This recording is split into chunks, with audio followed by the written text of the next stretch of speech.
अरे भाई, जब तक तुम धन कमाने लायक हो तभी तुम्हें प्यार मिलेगा इस संसार में। बहुत सुंदर उपदेश है। जब तक तुम धन कमाने लायक हो तभी तुम्हें कहेंगे मेरा पति, मेरा पिता, मेरा भाई, मेरा अमुक अमुक। और जिस दिन तुम धन कमाने लायक नहीं रहोगे उस दिन कोई बात नहीं पूछेगा, पक्की बात है।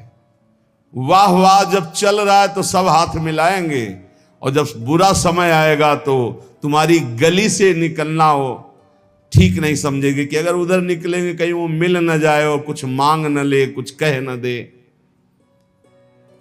जब तक तुम धन कमाने लायक हो, तुम्हारे पास धन है, तभी तक तेरे को प्यार मिल रहा है संसार से, परिवार से। और जब तू रोगग्रस्त हो जाएगा, जराग्रस्त हो जाएगा, तो कोई भी तेरे से बात नहीं पूछेगा, बात नहीं करेगा। अरे मूढ़, इसलिए तू निरंतर गोविंद का भजन कर ले, गोविंद का भजन कर ले, गोविंद का भजन कर ले। ये आशा परिवार की भोगों की इतनी सुदृढ़ है, फांसी ये कि नहीं कटती है। बूढ़ा हो गया है, त्वचा सब ढीली हो गई, हड्डी हड्डी दिखाई देती है, सिर के बाल सब पक गए, दांत एको नहीं रह गए, लाठी लेके चल रहे, फिर भी वही परिवार की ममता। दरवाजे पे बैठा वही परिवार के विषय में सोचता रहता है। ये नहीं सोच रहा कि मृत्यु नजदीक आ रही, भगवान का भजन कर ले, अपने जीवन को सार्थक कर ले। अरे मूढ़, तू निरंतर गोविंद का भजन कर ले, गोविंद का भजन कर ले, कोई तेरे काम आने वाला नहीं। जब अवस्था ढल जाती है तो काम वेदना अंदर रहती, लेकिन काम क्रीड़ा नहीं हो पाती, जलता रहता है वो वृद्ध। जब जल सूखने लगता है तो जलाशय जिसने उसमें जो अंदर होते कछुआ, मछली, मेढक, जो भी जीव सब व्याकुल होने लगते हैं। क्या जलाशय, जब जल सूख गया, अवस्था निकल गई तो क्या विकार, काम विकार उसे जलाता रहता है। वो चिंता से जलाशय में डलते रहते हैं कि अब पानी सूखा, मरेंगे। ऐसे ही जब धन नष्ट हो जाता है तो कोई परिवार का मित्र, रिश्ता, नाता कोई निर्वाह नहीं करता। सच्ची हमने देखा है, ये दृश्य देखे। इसी प्रकार अगर तत्व ज्ञान हो गया तो संसार से तुम मुक्त हो जाओगे। इसलिए तत्व ज्ञान प्रदान करने वाले भगवान गोविंद का भजन कर। दिन व्यतीत हुआ, रात आई, रात व्यतीत हुई, प्रातः हुआ, फिर दिन व्यतीत हुआ, फिर सायं आई। तुम्हारी आयु नष्ट हो रही, गए 24 घंटे, अब पता नहीं कितने घंटे, कितने मिनट हैं। शिशिर गई, शिशिर ऋतु, बसंत ऋतु आई, वर्षा आई, ग्रीष्म आई, शरद आई, गए। हर ऋतु 2-2 महीने अपना प्रभाव दिखाकर हमारी 2 महीने की आयु गई, ऋतु गई, दिन गया, रात गया, आयु बीतती चली जा रही है, आशा बढ़ती चली जा रही है। ऐसा मकान बना लेंगे, ऐसा कर लेंगे, ऐसा कर लेंगे। अरे मूढ़, मरने का समय आ रहा है। रोज दिन जा रहा है, रात्रि जा रही, सायं व्यतीत हो रहा, ऋतुएं निकलती चली जा रही हैं। तुम्हें आशा रूपी फांसी ने ऐसा बांध रखा है, इतना कमा लिया, अब इतना कमा लेंगे, इतना कर लिया, वैसा कर लेंगे। ये तुम्हें पता नहीं कि तुम्हें मरना है। तुम्हारी आयु नष्ट होती चली जा रही है। आशा रूपी इस फांसी को काट लो। कैसे? भज गोविंदम, भज गोविंदम, गोविंदम भज मूढ़मते। अरे मूढ़मती, गोविंद का भजन कर ले, गोविंद का भजन कर ले, गोविंद का भजन कर ले।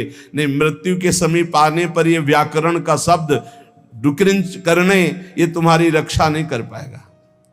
ये व्याकरण, ये पढ़ाई लिखाई, ये तुम्हारी मृत्यु पर विजय प्राप्त नहीं। मृत्यु पर गोविंद गोविंद हरे मुरारे, गोविंद गोविंद मुकुंद कृष्ण, गोविंद गोविंद रथांग पाणे, गोविंद दामोदर माधवेति। ये भगवान नाम ही तुम्हारी रक्षा करेंगे। जिसने गीता जी को पढ़ा, श्रीमद् भागवत गीता जी, कुछ लोग तो इस भेद ही नहीं जान पा रहे हैं कि श्रीमद् भागवत और श्रीमद् भगवत गीता जी अलग है। नहीं जान पाते हैं कई लोगों के ऐसे। जिसने जो युद्ध क्षेत्र में भगवान श्री कृष्ण चंद्रजू ने अर्जुन को 18 अध्याय उपदेश किया, उसे श्रीमद् भगवत गीता जी कहते हैं। और भगवान व्यास देव जी द्वारा रचित श्री सुखदेव जी ने जो 7 दिन में परीक्षित जी को सुनाया, वो श्रीमद् भागवत है। जिसने भगवत गीता को पढ़ा है, गंगा जल के एक बूंद भी आचमन किया है, एक बार भगवान श्री कृष्ण की पूजा कर ली है, यमराज उसकी तरफ आंख उठा के भी नहीं देखेंगे। एक बार भगवत गीता पढ़ा, एक बार गंगा जल का आचमन किया, एक बार भगवान श्री कृष्ण की अर्चना वंदना कर ली, तो यमराज कभी उसकी तरफ नहीं देखेंगे। इसलिए एक बार का जब इतना महत्व है तो तू हर समय भज गोविंदम भज गोविंदम भज गोविंदम मूढ़मते, हर समय गोविंद का भजन कर, गोविंद का भजन। अये मूढ़मती, तेरा कोई साथ नहीं देगा, तू गोविंद का भजन कर। कहते हैं कि ये भजन की अवस्था नहीं है, तो कब भजन की अवस्था होती? बाल्यावस्था खेल कूद में चली गई, जवानी स्त्री में आसक्त भोग में चली गई, वृद्धावस्था रुपया पैसा नाती पनातीन की चिंता में चली गई, तो परब्रह्म परमात्मा का भजन करने की कौन सी अवस्था है? अरे जब से होश हो जाए तभी से भजन शुरू कर दो। चेतना जागृत हो, बुद्धि काम करने लगे, राधा राधा राधा गोविंद गोविंद गोविंद भजन करे। अरे मूढ़, कोई तेरा साथ देने वाला नहीं, इसलिए भज गोविंदम भज गोविंदम। इस संसार में बार बार जन्म होता है, बार बार मरण होता है, बार बार 9 महीने माता के गर्भ में रहना पड़ता है। अब तो होश संभाल ले, मनुष्य शरीर मिला है, भगवान श्री कृष्ण की शरण में आ जा और इस अपार संसार से पार हो जा, और हर क्षण गोविंद गोविंद गोविंद ऐसा रट, नहीं बार बार जन्म मरण के चक्र से तुझे कोई नहीं बचा सकता है। रात गई, दिन गए, पक्ष गया, कृष्ण पक्ष शुक्ल पक्ष, महीना गया, अयन उत्तरायण दक्षिणायन, वर्ष गए, कितने वर्ष गए, अब भी तुझे होश नहीं। तू यहां लोगों से राग द्वेष में फंसा है। अरे तेरी मृत्यु का समय आ रहा है, परम पद पहुंचने का उपाय कर। किसी से ईर्ष्या मत कर, मत्सरता मत कर, किसी की निंदा मत कर, किसी से द्वेष मत कर। अंतिम समय आने वाला है, इसलिए गोविंद गोविंद गोविंद ऐसा भजन कर ले। अरे मूढ़, तेरा कोई साथ देने वाला नहीं। माताओं बहनों की तरफ काम दृष्टि से देखकर अपनी क्यों दुर्गति करते हो? कुछ नहीं है। जहां तुम्हें आकर्षण लग रहा है, कुछ नहीं है। मोह विकार है तुम्हारा, अज्ञान का विकार है। बार बार मन में विचार करके उनके चरणों में वंदना करो, उनके प्रति काम भाव करके। गलत दृष्टि से मत देखो, मूढ़, तेरी दुर्गति हो जाएगी। इसके लिए तू गोविंद का भजन कर, गोविंद का भजन कर। माताओं बहनों पर काम दृष्टि करके दुर्गति का कारण मत बन। कष्टम, जरा विचार कर, तू कौन है? कभी बैठकर सोचा कि शरीर में रहते 15 वर्ष हो गए, 30 वर्ष हो गए, 50 वर्ष हो गए, तू शरीर नहीं तो है कौन? कभी सोचा? कस्तम, कौन है तू? और कोहम कुतः आयाता, मैं कौन हूं, कहां से आया हूं? कामे जननी कोमे ताता, असली में मेरा पिता कौन है, माता कौन है? ये तो बनावटी है, कुछ समय के लिए छूट जाएगा शरीर। ये शरीर संबंधी माता पिता है, लेकिन मैं कौन हूं? मैं कहां से आया हूं? मुझे कहां जाना है? मेरा असली कौन संबंधी है? कभी विचार किया? नहीं विचार किया, इसीलिए संसार में फंस गया। अब विचार कर, शुद्ध विचार के लिए गोविंद गोविंद गोविंद ऐसा नाम जप कर, तो तुझे समझ में आने लगेगा ये संसार असार है। उमा कहूं मैं अनुभव अपना, सत हरि भजन जगत सब सपना। चाहे एक श्लोक ही गीता जी का पढ़े, रोज गीता जी का एक श्लोक पढ़कर अर्थ सहित चिंतन करे। विष्णु शास्त्र नाम, गोपाल शास्त्र नाम, इनका नित्य पाठ करे। 1000 नाम हो जाते हैं। बहुत लाभ मिलता है। 35 मिनट में हो जाता है। बहुत आराम से गाइए तो 40 मिनट में हो जाएगा। रोज गोपाल शास्त्र नाम, विष्णु शास्त्र नाम का पाठ करो। रोज गीता जी के भले चाहे एक श्लोक ही पाठ करो।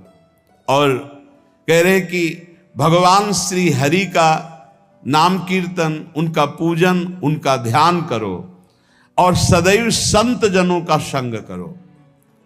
नेयम सज्जन संगे चित्तम, चित्त संत जनों की वाणी में दे, असंतों की वाणी में ना दे। पर हमें लगता है संत जनों की वाणी में चित्त बहुत कोई भाग्यशाली देता है, नहीं तो प्रपंच की वाणी सुनने के लिए कान बहुत लालायित रहते। देयम दीन जनाय च वित्तम, यदि भगवान ने तुम्हें धन दिया है तो तुम उस धन का सदुपयोग करो। ऐसी जगह सेवा में लगाओ जो भगवान के अनुराग में चल रहे हैं, भगवान के भजन में लगे हुए हैं, गौ सेवा है, या ऐसे जो गरीब हैं, औषधि के लिए परेशान हैं, उनको औषधि का व्यवस्था कर दे। ऐसा धन का शोधन धन्य प्रथम गति जा। नेयम सज्जन संगे चित्तम, देयम दीन जनाय च वित्तम। धन की सार्थकता है दीन जनों की सेवा में, और खूब नाम जप करे। ये शरीर तुम्हें बहुत प्यारा लग रहा है ना, इस शरीर को बहुत लोग तुम्हारे प्यार कर रहे हैं ना, ये सब माया का नाटक है। जिस दिन तुम्हारा प्राण इस शरीर से निकल गए ना, तो जो बहुत प्यार करते थे वो नजदीक नहीं बैठना चाहेंगे। चाहे जितना प्यारा कोई रिश्ता नाता संबंध रखता हो, और मुर्दा घर में एक कमरे में हो, कह दे जाओ उसके पास बैठकर रात व्यतीत करो, तो कह के डर लगेगा। प्राण निकलने पर कोई तेरा नहीं है, इसलिए जब तक प्राण है तो प्राणनाथ गोविंद का भजन कर ले। गोविंद गोविंद गोविंद। जो अपने ब्रह्मचर्य का नाश करता है तो पहले उसे सुख जैसा लगता है, बाद में वो भयानक रोगों से ग्रसित हो जाता है। सुखता क्रियते रामा भोग। बहुत सावधान। जितना आप अपने ब्रह्मचर्य को सुरक्षित रखेंगे उतने ही आप आत्म बलवान होंगे, उतने आप पवित्र बुद्धि वाले होंगे, उतने ही शरीर आपका स्वस्थ होगा। आपकी इंद्रियां तेजस्वी बलवान हो जाएंगी, भोगों की तरफ जाने के लिए नहीं, भगवान की तरफ जाने के लिए। और जो काम भोग को बड़ा सुख मान करके रमण करता है, पीछे शरीर जर्जर हो जाता है, बड़े भयानक रोगों से ग्रसित हो जाता है। भाई संसार में सब छूटना है, मरना है, तो सच्चिदानंद को प्राप्त कर लो। लेकिन इसी का उल्टा दुष्ट लोग सोचते हैं, जब मरना ही है तो खूब मनमानी करके मरेंगे। और विवेकी जन, संत जन जो साधु स्वभाव के, कि जब मरना ही है तो पापाचरण क्यों करना है, मुझे अच्छे आचरण करके उत्तम गति को प्राप्त करना है। इसलिए कोई भी पापाचरण मत करो। पापाचरण जन्म जन्मांतर में तुम्हें दुख ही प्रदान करेगा। हर समय गोविंद गोविंद गोविंद ऐसा भजन करो। तन ढकने के लिए यदि चिथड़े भी हो तो चलेगा। तन ढकने के लिए, शरीर पोषण के लिए ज्यादा चिंता मत करो, ये तन भी जलेगा, सड़ेगा, नष्ट होगा। इसलिए पापाचरण करके बहुत अच्छे कपड़े पहनने को मिले तो हमारे लिए नरकगामी स्थिति ही है। वर्तमान में भी पापाचरण के द्वारा शरीर को मत सजाओ, मोटी सोने की जंजीर, बढ़िया कपड़ा, कुछ नहीं। ये अग्नि में भस्म होने वाला शरीर है, ये नष्ट होने वाला शरीर। पापाचरण करके इसे सजा रहे हो और पाप करके दुर्गति भोगोगे। एक मार्ग है ऐसा जो तुम्हें इस जन्म में पुण्य और पाप दोनों से बचाकर भगवत प्राप्ति करा दे। वो भगवान का मार्ग है। न मैं हूं, न तू है, न ये संसार है, एकमात्र भगवान है। इसलिए भगवान की शरण में हो जा और गोविंद गोविंद गोविंद ऐसा भजन कर। चाहे गंगा सागर चले जाओ, चाहे बड़े बड़े उपवास कर लो, चाहे बड़े बड़े दान कर लो, जब तक भजन नहीं करोगे तब तक ज्ञान नहीं होगा। क्या ज्ञान? ये संसार में एकमात्र वासुदेव हैं। बहु नाम जन्मनावंते ज्ञानवान माम प्रपद्यते वासुदेवा सर्वमित सा महात्मा सुदुर्लभा। एकमात्र भगवान सर्वत्र है, ये अनुभूति जब तक नहीं होगी तब तक संसार चक्र में तुम्हें बार बार आना पड़ेगा। तो ये ज्ञान कैसे होगा? बोले निरंतर नाम जप करने से। चाहे गंगा सागर दौड़ आओ, चाहे बड़े बड़े उपवास कर लो, चाहे खूब दान कर लो, जब तक भजन नहीं करोगे तब तक शुद्ध ज्ञान नहीं होगा। और शुद्ध ज्ञान हुए बिना सर्वान वस्तुतया निरीक्ष परम स्वाराध्य बुद्धिर्मम, आपको भगवत प्राप्ति नहीं होगी। इसीलिए कह रहे बार बार गोविंद का भजन कर, बार बार गोविंद का भजन कर। श्रीपाद प्रबोधानंद जी इसीलिए कह रहे अलम कश्यापि संगत्या तबालम शास्त्र कर्म भी।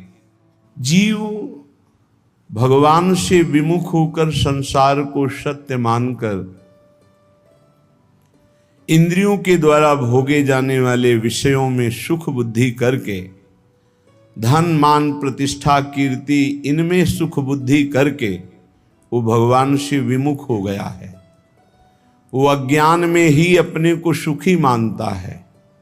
कोई बिरला ऐसा है जो अज्ञान का त्याग करके भगवान की शुद्ध भक्ति में अपने चित्त को जोड़ पाता है। श्रीपाद कह रहे हैं बिना वृंदावन की कृपा के, बिना वृंदावन के रसिकों का संग किए, बिना वृंदावन की रजरानी का सेवन किए प्रेम लक्षणा भक्ति जागृत नहीं होती। क्योंकि प्रेम समुद्र है वृंदावन, और हमारे अनंत जन्मों के ऐसे अपराध, इस जन्मों के ऐसे पाप हैं जो विशुद्ध प्रेम लक्षणा भक्ति में प्रवेश होने नहीं देंगे। तो इन महत पापों का नाश श्रीधाम वृंदावन का आश्रय वास ये नष्ट कर देता है, बड़े बड़े अपराधों को धूल धूसरित कर देता है। श्रीपाद कह रहे हैं संतु विधर्मा सतसः सद्धर्मायान्तु सर्वेस्तम यदि वृंदावन मंगी कुरुते मम का तदा चिंता। यदि श्री जी की कृपा से वृंदावन ने मुझे स्वीकार कर लिया, कैसे हम जाने कि हमें वृंदावन ने स्वीकार कर लिया? जब हमारे हृदय में एक आश्रय जागृत हो जाए कि हमसे साधन तो भले उस कोटि का नहीं बनता, पर वृंदावन धाम की कृपा है। वृंदावन की कृपा से वृंदावन के अतिशय लाडिले युगल सरकार हमको इसी जन्म में प्राप्त हो जाएंगे। वृंदावन हमारा प्राण है, जीवन है। भले हम अखंड वास नहीं कर पाते, पर वृंदावन ही हमारा सर्वस्व है। संत विधर्मा सतसः बहुत गूढ़ विषय है। कह रहे हैं हजारों हजारों अधर्म हो गए हों